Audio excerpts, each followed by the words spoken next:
नंदपुर आउ गोटे question sir Nandpur गोटे गणेश खोला अच्छी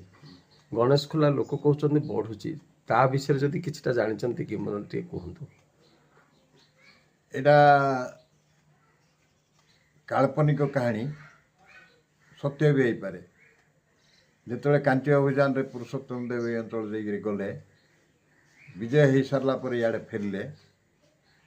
फेरला बेलू जोटी गणेश मूर्ति बर्तमान आप देखुं प्राय 8 फुट उच्चा एवं 5-6 फुट ओसार मूर्ति गोटे पत्थर रे तैयारी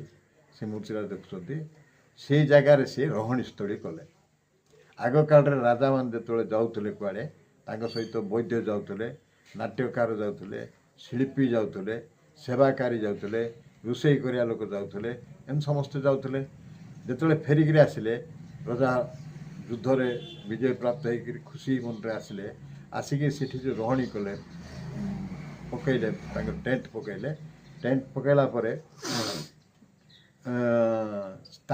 भितर जो जन शिल्पी पथर शिल्पी थिले पुरी रे तो अनेक पथर शिल्पी अच्छा सी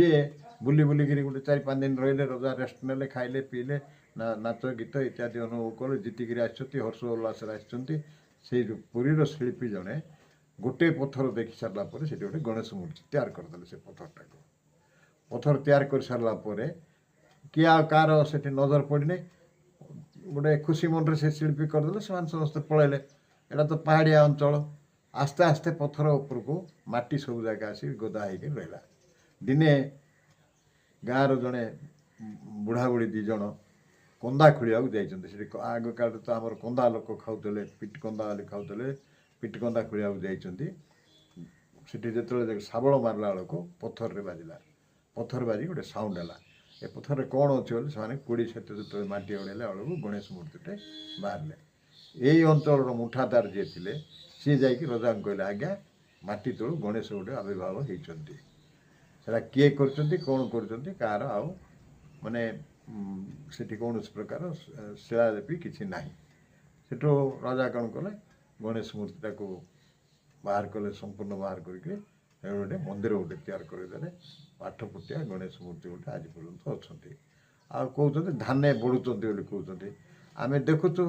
आमको लगुच बढ़ला भाया लगुच कि आम टी गला बेलू छोट हो जाऊँ कि मूर्ति बढ़ुंट आम जापारू कितु बढ़ियाटा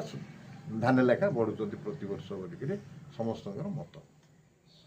सर बहुत बहुत बहुत धन्यवाद सर मो तरफ आम चैनल तरफ आप अशेष धन्यवाद प्रणाम आमर प्रणाम जनाऊँ।